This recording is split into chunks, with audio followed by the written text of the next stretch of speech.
السلام علیکم ورحمۃ اللہ وبرکاتہ۔ نحمده ونصلي على رسوله الكريم اما بعد۔ معزز سامعین کرام، دنیا کا کوئی آدمی اس وقت تک مسلمان نہیں ہو سکتا جب تک اس کے دل میں رسول اللہ صلی اللہ علیہ وسلم کی محبت کا چراغ روشن نہ ہو جائے، اور رسول اللہ صلی اللہ علیہ وسلم کی محبت کا چراغ روشن کیے بغیر نہ کسی انسان کی نماز کا کوئی اعتبار ہے اور نہ کسی انسان کے کلمے کا کوئی اعتبار ہے۔ دعویٰ کرنا تو بڑا آسان ہے، بتیاں لگانا بھی بڑا آسان ہے، نبی کے دعوے کرنے اور نعرے لگانے بھی بڑے آسان ہے،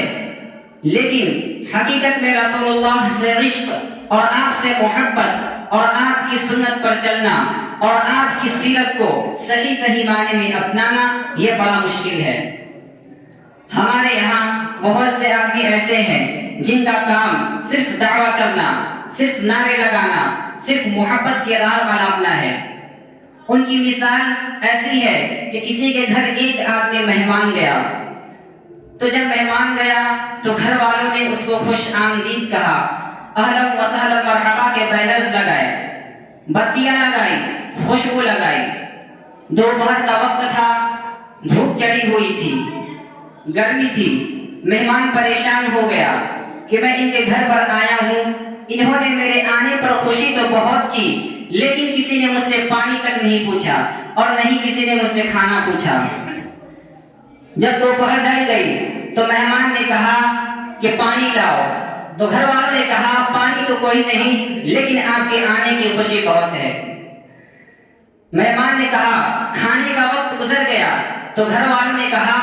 کھانا تو نہیں ملے گا، لیکن آپ کے آنے کی خوشی بہت ہے۔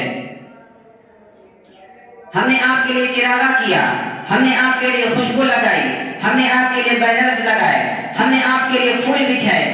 آپ کے آنے کی خوشی بہت ہے،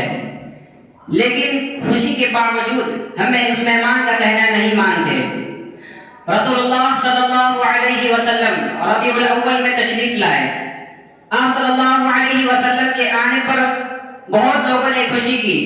چراغا جلایا، خوشبو لگائی، لیکن حضور نے فرمایا کہ نماز پڑھو، تو کہتے ہیں نماز پڑھنے کی کوئی ضرورت نہیں، آپ کے آنے کی خوشی بہت ہے۔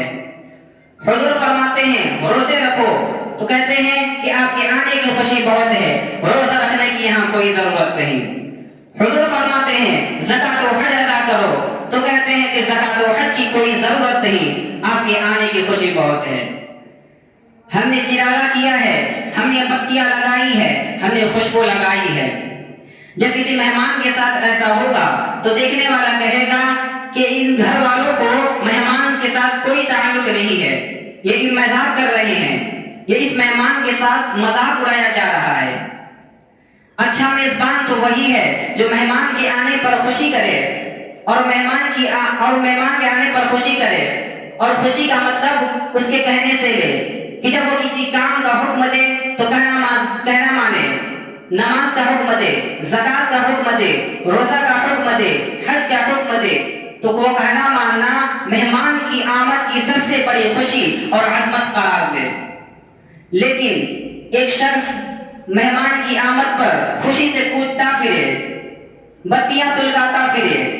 لیکن جب وہ کسی کام کا آرڈر کرے تو کہے کہ ہمیں تیرا آرڈر قبول نہیں، تیرے آنے کی خوشی بہت ہے۔ اس سے بڑا مذاق اور اس سے بڑا دھوکہ دنیا میں کوئی نہیں ہو سکتا۔ 1400 سال پہلے اس کائنات میں ایک پیغمبر تشریف لائے، ایک رسول اس دنیا میں آئے، اس رسول کی عظمت کا کوئی کلمہ و انکار نہیں کر سکتا، بلکہ کلمہ وہ بھی کیا کہتے ہیں، دنیا کا کوئی ہندو، کوئی سکھ، کوئی عیسائی، کوئی یہودی ایسا نہیں گزرا جس نے رسول اللہ کی تعریف نہ کی ہو، جس نے رسول اللہ کی عظمت بیان نہ کی ہو۔